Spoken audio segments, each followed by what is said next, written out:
You have been walking around with this heavy feeling in your chest for a long time now. You feel it the moment you wake up. It is right there with you when you are brushing your teeth, when you are sitting in traffic, when you are staring at the ceiling at 3 in the morning while everybody else in your house is dead. Asleep, you cannot shake it. You have tried to ignore it. You have tried to drink it away, scroll it away, work it away, talk it away, but it just keeps sitting right there on your spirit. And I need you to listen to me very carefully right now.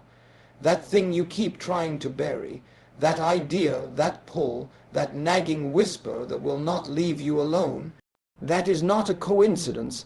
That is not you just being restless. That is not you going through a midlife crisis or just being unhappy with your job. That is a vision. And more importantly, that is a vision that was placed inside of you by God Himself. And He put it in you for a very specific reason. He did not put it in your neighbor. He did not put it in your mama. He did not put it in your best friend or your coworker. He put it in you. And until you accept that, until you stop running from it and start running toward it, you are never going to have a moment of peace in your life. Never. I want to talk to you today about why you have been struggling so much. I want to talk about why your relationships feel off, why your career feels stagnant, and why you feel like you are just existing instead of actually living. It all goes back to this one thing. See, a lot of us, we walk around pretending like we do not know what we are supposed to be doing. We act like we are confused. We sit up in coffee shops with our friends and we say things like, "Man, I just do not know what my purpose is. I am just trying to figure it out." But that is a lie. You do know. You have always known. You knew when you were a kid. You knew before life beat you up. You knew before somebody told you that you were not good enough. You know exactly what you are supposed to be doing. The problem is not that you lack clarity. The problem is that you lack the courage to admit it out loud because you are terrified of what it is going to cost you. You are terrified of the work it is going to take. You are terrified of what people are going to say. And so, instead of stepping into the thing that God gave you, you shrink. You make yourself small. You fold yourself up into this little tiny box so that everybody around you can feel comfortable. And you know what happens when you do that. You start dying on the inside slowly, painfully. Little by little, you lose your fire. You lose your energy. You start going through the motions. Let me tell you something about a vision from God. When God gives you a vision, He does not hand you the finished product. He does not give you a blueprint with a checklist and a timeline. That is not how this works. What He gives you is a seed, and a seed is a frustrating thing to hold in your hand because it does not look like anything. You cannot eat it, you cannot build a house with it, you cannot drive it to work. All you have is this tiny, hard, seemingly useless thing. But inside of that seed is an entire forest. Inside of that seed is shade and shelter and fruit and life. But the seed has to go into the ground, it has to get dirty, it has to be covered in darkness, and the process of it breaking open and becoming what it is supposed to be. That process hurts, it is lonely, it is confusing, and that is exactly where you are right now. You are in the dirt. You are in the dark. You are waiting for something to happen, and you feel like God forgot about you. He did not forget about you. The soil is doing its job right now, but you have to stay planted. You cannot dig yourself up every 3 days just to check and see if the roots are growing. You have to trust the process, and most of you are digging yourselves up because you do not have the patience for your own destiny. I want to talk about the people around you for a minute, because this is where it gets really real. When God gives you a vision, the people who are currently in your life are not always equipped to go with you. And this is the hardest part. This is the part that breaks people. You sit down at the dinner table and you try to explain to your spouse, to your partner, what you feel in your spirit. You try to tell them about the business you want to start, the book you want to write, the ministry you feel called to, the career change you need to make. And you are pouring your heart out. You are being vulnerable, and they look at you like you are crazy. They give you that look. You know the look, the raised eyebrow, the sigh, the polite but dismissive smile. And then they say something like, "Well, that sounds nice, but how are we going to pay the bills?" Or, "Why cannot you just be happy with what we have?" Or you are always chasing something new, and just like that, they pour cold water all over your fire, and you sit there and you feel stupid, you feel foolish, you feel like maybe you really are just dreaming. Listen to me, you are not crazy, but you made a mistake. You made the mistake of sharing a spiritual download with people who are operating on a completely different frequency. You cannot explain a heavenly vision to people who are stuck in an earthly mindset. It is impossible. It is like trying to explain the internet to somebody who is still using a typewriter. They do not have the capacity to understand what you are talking about. And it is not necessarily because they are bad people. It is not because your spouse does not love you. It is because they have not been given the same lens to look through. When God gives you a vision, He isolates you on purpose. He separates you from the crowd because the crowd will contaminate the vision. The crowd will try to dilute it. They will try to make it make sense to them. And if you make your vision make sense to everybody else, it is no longer a vision. It is just a compromise. You have to understand something about relationships. A lot of people are in relationships right now with people who are pulling them away from their purpose. And you know it. You feel it in your bones. Every time you try to elevate, every time you try to read a book, every time you try to pray, every time you try to invest in yourself, there is a friction. There is a resistance. Your partner gets distant. They start an argument. They get passive-aggressive. They make you feel guilty for taking time for yourself, and you think that is normal. You think that is just how marriage is. You think that is just how relationships go. No, that is a spiritual attack on your assignment. The enemy knows he cannot stop the vision, so what does he do? He sends a person to distract you from it. He sends a person to keep you so emotionally drained, so physically exhausted, so mentally beaten down that you never have the energy to work on the thing God told you to work on. I am telling you right now, you have got to get some boundaries in your life. You have to learn how to protect your peace. You have to learn how to say, "I love you, but I am going into this room, I am closing this door, and I am going to spend the next 2 hours working on what God put in my heart." And if you have a problem with that, you can go sit in the living room and be mad about it. But I am not moving. You have to find your backbone, because if you do not fight for your vision, nobody else will. Your mama is not going to fight for it. Your daddy is not going to fight for it. Your spouse is not going to fight for it. And God is not going to fight for something that you are not willing to fight for yourself. God will not override your free will. He gave you the vision, but the execution is on you. Let us talk about the doubt. Because the doubt is loud, the doubt wakes up before you do. The doubt is sitting on the edge of your bed when you open your eyes in the morning, whispering in your ear. Who do you think you are? You really think you can do this? Look at your bank account. Look at your credit. Look at your education. Look at where you come from. You do not have the right last name. You do not know the right people. You do not have the money. You are too old. You are too young. You are too broke. You have made too many mistakes. And you sit there and you listen to that voice, and you let it convince you that you are disqualified. You let the devil use your past to cancel your future, and that is a trick. That is the oldest trick in the book. You think God did not know your past when He gave you the vision.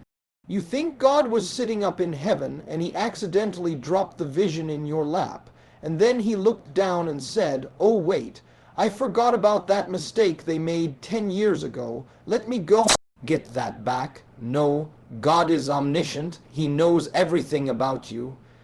He knew every mistake you were going to make before you even made it. And he still chose you. He still picked you.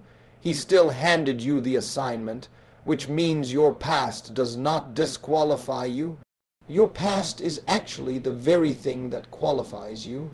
Because the people you are supposed to help, the people you are supposed to reach with your vision, they are going through the exact same things you went through. They need to hear from somebody who has been in the mud. They do not need to hear from some perfect person who has never messed up. They need to hear from you. Your mess is your message. Your test is your testimony. But you have to stop letting the devil shame you into silence. You have to stand up, look that devil right in the eye, and tell him, you are a liar. I am not disqualified. I am chosen. Now I want to get into the practical side of this, because a lot of people, they hear this kind of talk and they get inspired for about 20 minutes, and then they go right back to their normal routine on Monday morning. Inspiration is useless without discipline. I do not care how fired up you are right now. If you do not have a system in place, if you do not have a routine, if you do not have discipline, this feeling is going to fade by the time you go to sleep tonight. And you are going to wake up tomorrow and hit the snooze button and do the exact same thing you did yesterday. And you wonder why your life is not changing. Your life is not changing because you are not changing. You are waiting for some magical moment. You are waiting for the stars to align. You are waiting for the perfect time.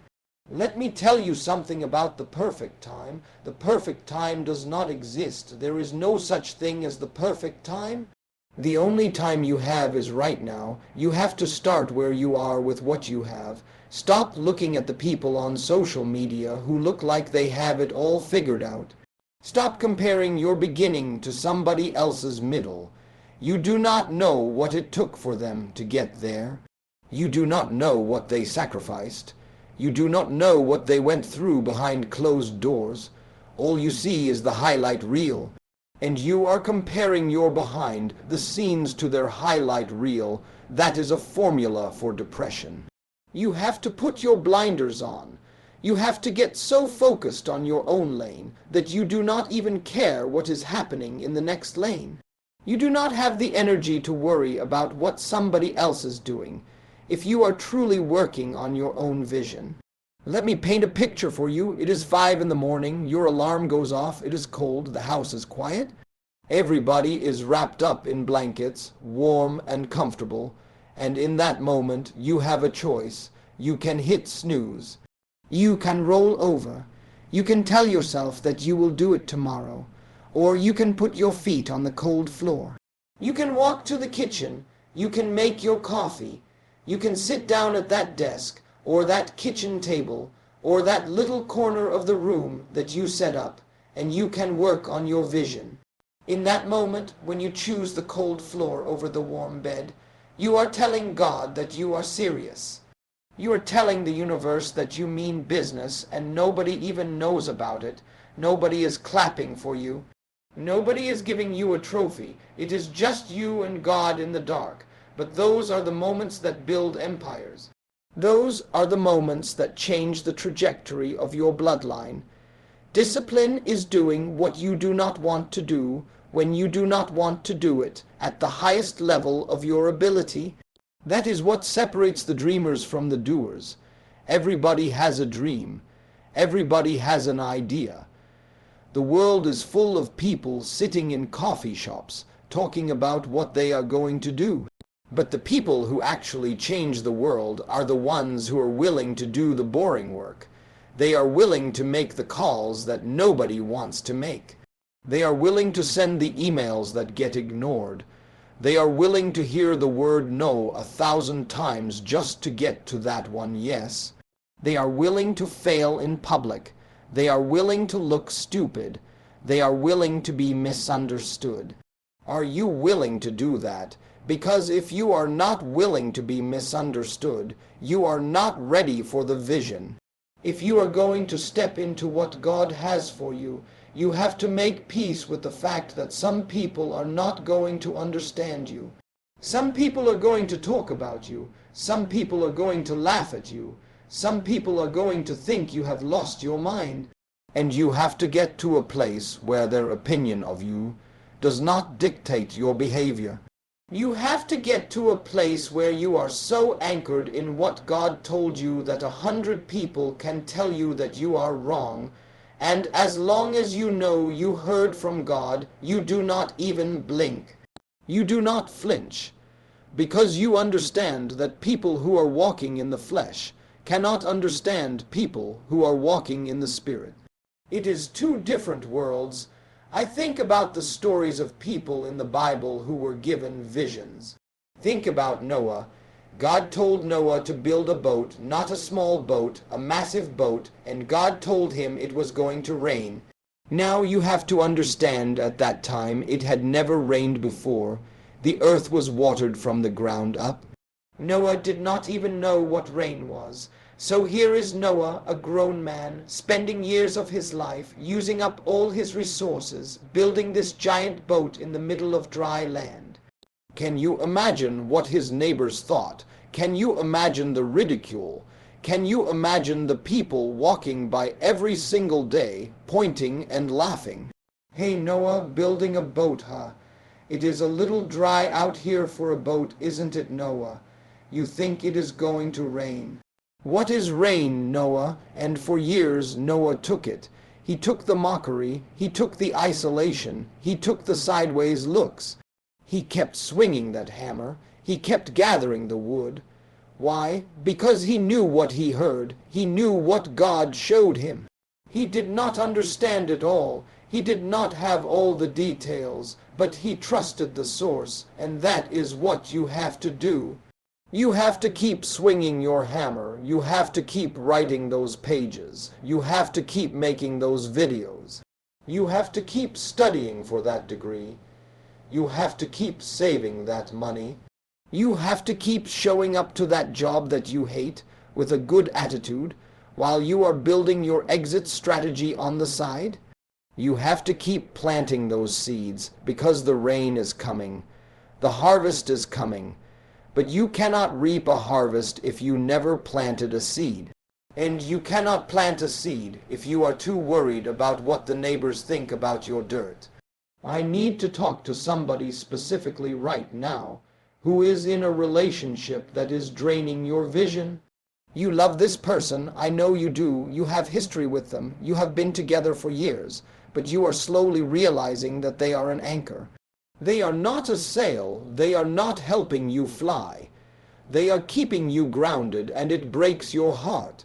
Because you remember how it used to be, you remember the dreams you used to share together, but somewhere along the way they stopped dreaming.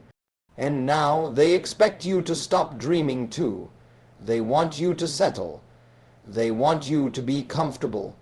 They want you to just accept mediocrity as a lifestyle.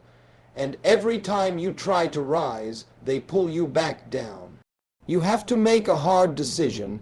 I am not telling you to leave your spouse. I am not telling you to break up your family.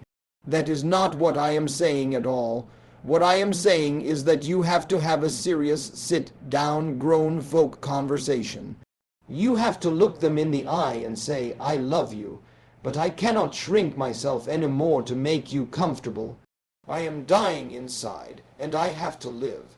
I have to pursue what God put in my heart, and I need you to either get on board, or at the very least, get out of the way and let me do what I need to do. If they love you, they will respect it. If they do not, then you have some deeper questions to ask about the foundation of that relationship.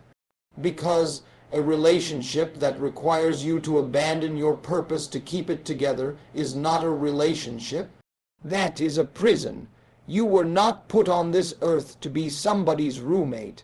You were not put on this earth to just pay bills and die. You were put here to leave a mark. You were put here to solve a problem. You were put here to serve a specific group of people with a specific gift that only you have. And when you deny that gift, when you bury that talent, you are not just hurting yourself. You are hurting all the people who are waiting on you. You do not even know them yet, but they are waiting on you. They are waiting for you to write that book so they can find healing. They are waiting for you to start that business so they can get a job. They are waiting for you to step into your calling so they can be inspired to step into theirs.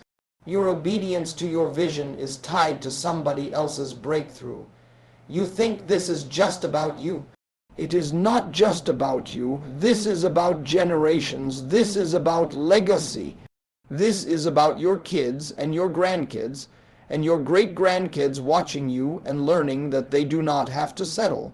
They do not have to live a life of quiet desperation. They can dream big. They can take risks. They can trust God. But they are only going to learn that if they see you do it first. So what are you teaching them right now? Are you teaching them to complain about their job but never do anything about it? Are you teaching them that marriage is just two people tolerating each other until they die? Are you teaching them that God is not real because you prayed and nothing happened? When the truth is you prayed, and then you sat on the couch for 3 years waiting for God to drop it in your lap. God is not your delivery driver. He is your partner, and partnerships require effort from both sides. You have to move your feet. You have to take a step. You have to show God that you are serious. And when you take that step, even when it is shaky, even when you are terrified, even when you have no idea how it is going to work out, that is when God shows up. That is when he parts the Red Sea. That is when he makes a way out of no way, but he is waiting on you. I know you are tired. I know you are worn out. I know it feels like you have been fighting this battle for a long time, and you are not seeing any progress. Let me tell you something about progress. Progress is quiet. Progress does not announce itself. Progress is happening underneath the surface. Just like that seed in the dirt. You do not see anything happening above the ground, but underneath there is a massive root system being formed. That root system is what is going to hold the tree up when the storms come, and the storms are going to come. You better believe the storms are coming. As soon as you step into your vision, the enemy is going to throw everything he has at you. He is going to attack your health. He is going to attack your finances. He is going to attack your relationships. He is going to try to get you to quit. But if your roots are deep, you will not fall. You will bend. You will sway. You will lose some leaves, but you will not break, because the vision God gave you has endurance built into it. It has survival built into it. It has victory built into it. You have to stop looking at your circumstances and start looking at your assignment. Your circumstances are temporary. Your assignment is eternal. Your bank account is temporary. Your assignment is eternal. Your current relationship status is temporary. Your assignment is eternal. Your job title is temporary. Your assignment is eternal. Stop letting temporary situations dictate your eternal destiny. You are bigger than your bank account. You are bigger than your past. You are bigger than your failures. You are bigger than the opinion of your family. You are bigger than the neighborhood you grew up in. You are bigger than the diploma you do not have. You are bigger than every limitation that has ever been placed on you by man, because the God who created the universe put a piece of himself inside of you. And there is no limitation on God. I want you to think about this for a second. Think about the things you have survived. Think about the days you thought you were not going to make it. Think about the heartbreak that almost destroyed you. Think about the betrayal that made you want to give up on people forever. Think about the grief that felt like it was going to crush your chest. Think about the financial ruin that kept you awake for weeks. You made it through all of that. You are still here. You are still breathing. Your heart is still beating. Do you really think the God who brought you through all of that is going to fail you now? Do you really think he brought you this far just to leave you here? No. He brought you through the fire to purify you. He brought you through the water to cleanse you. He brought you through the storm to show you that you could stand. And now he is saying, all right, I have prepared you. Now it is time to go, but you are still standing at the shore. You are still looking at the water, scared to step in. You are letting the fear of the unknown paralyze you. And I get it, the unknown is scary, but let me ask you a question. Is the known really that great? Is your current situation really something you want to protect? Is the life you are living right now really worth holding on to so tightly that you miss out on everything God has for you? Because if you stay where you are, nothing changes. I can guarantee you that. If you keep doing what you have been doing, you are going to keep getting what you have been getting. If you keep thinking the way you have been thinking, you are going to keep living the way you have been living. The definition of insanity is doing the same thing over and over again and expecting a different result. You have to do something different. You have to think different. You have to act different. You have to open your mouth and speak different. Death and life are in the power of the tongue. You have been speaking death over your own vision. You have been saying things like, I do not know if I can do this. It is probably not going to work. Nobody is going to buy this. Nobody is going to listen to me. I am probably too late. Stop it. Stop cursing your own harvest. You have to start speaking life. You have to start saying, I am equipped for this. God gave me this vision, and what God gives me, he backs up. I have the ability. I have the strength. I have the wisdom. I have the favor. Doors are going to open for me that cannot be closed. I am going to walk into rooms I have no business being in. But I am going to be there because God put me there. You have to declare it. You have to call those things that be not as though they were. That is not manifestation. That is faith, and faith is the substance of things hoped for, the evidence of things not seen. You have to believe it before you see it. The world says seeing is believing. God says believing is seeing. I want to talk about the people who are going to try to help you but actually hinder you. These are the people who mean well. They are not trying to hurt you. They are your friends, your family members, people who genuinely care about you. But they are operating out of logic. They are operating out of their own limitations, and they are going to give you advice based on what they would do. But they are not you. They do not have your calling. They do not have your anointing. They do not have your vision. So when they give you advice, you have to filter it. You have to be polite. You have to be respectful. But you have to protect the vision at all costs. Because one wrong piece of advice, one seed of doubt from a well-meaning friend can derail you for months. You have to become the gatekeeper of your own mind. You have to stand at the door of your thoughts and say, you cannot come in here. I am not receiving that. You have to guard your heart with all diligence, because out of it flow the issues of life. If you are constantly taking in other people's opinions, if you are constantly watching other people's lives, if you are constantly consuming content that makes you feel bad about yourself, you are poisoning your own soil. You have to change your diet. You have to start feeding your spirit. You have to start reading books that stretch your thinking. You have to start listening to people who are where you want to be. You have to start surrounding yourself, even if it is virtually, with people who speak faith, who speak growth, who speak possibility. Because you become what you consume. If you consume garbage, you are going to produce garbage. If you consume greatness, you are going to produce greatness. It is a law. It is a spiritual law, and it is a natural law. You reap what you sow. So what are you sowing?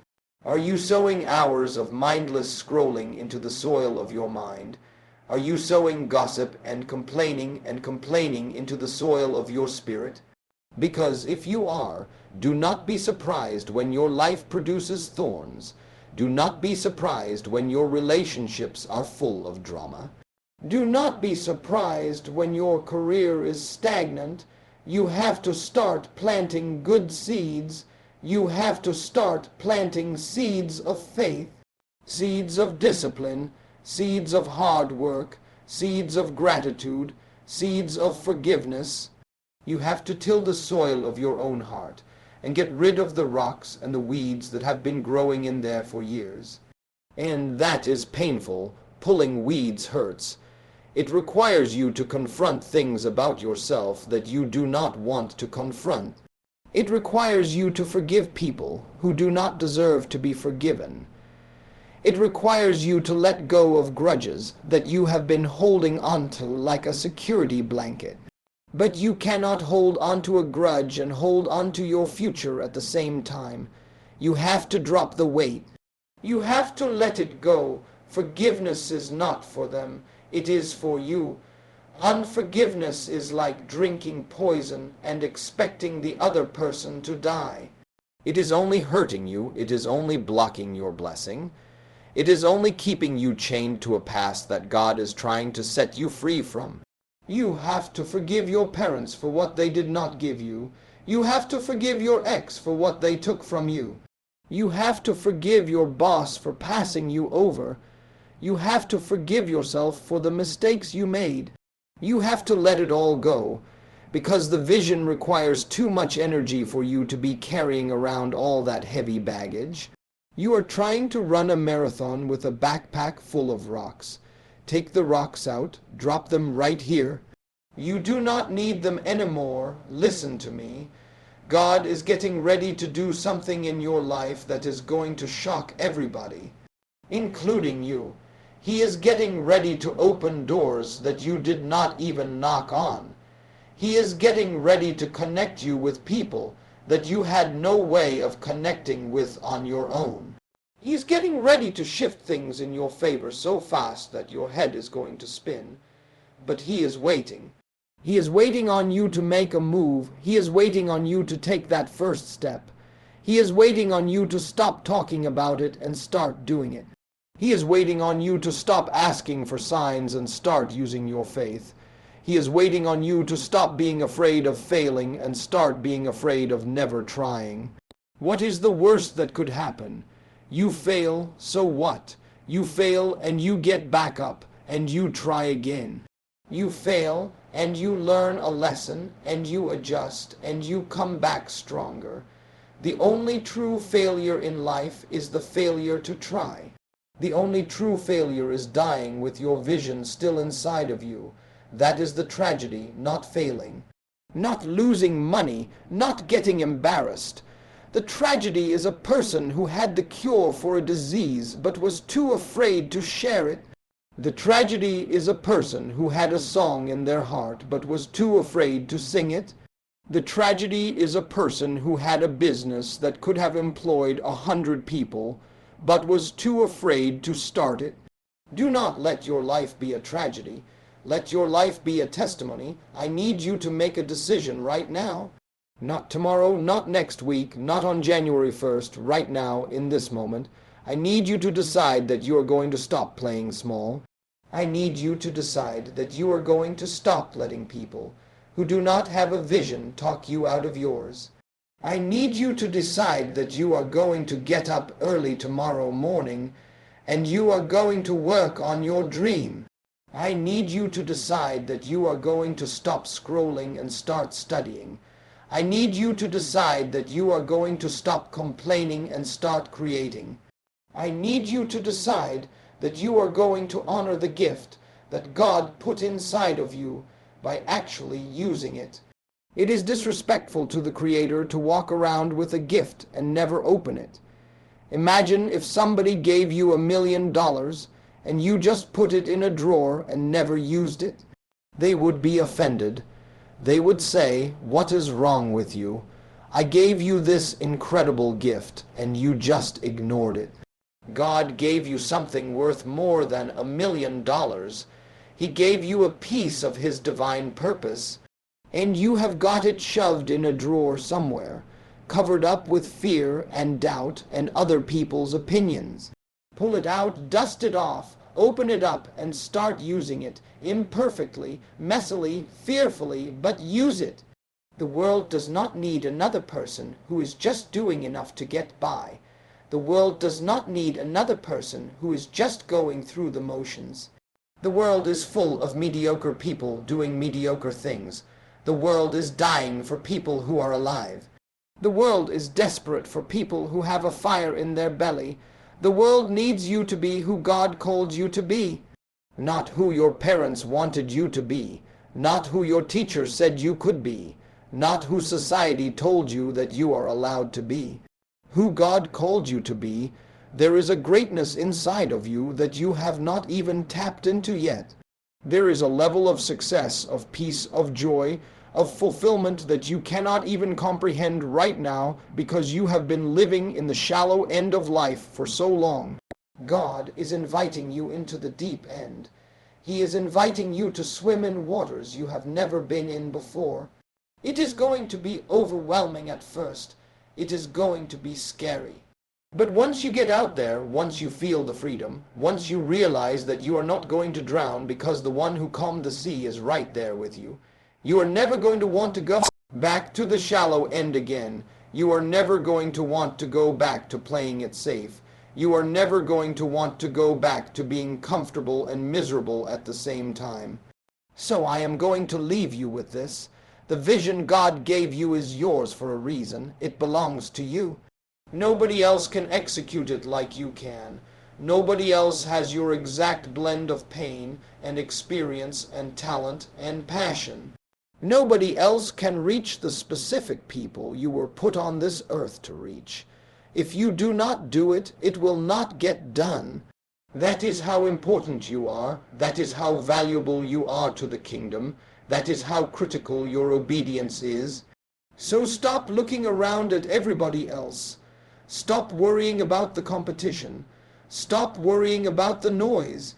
Put your head down, put your hand to the plow, and do not look back. Work on your vision every single day. Even when it is hard, even when it is lonely, even when nobody is clapping, even when you do not see any results.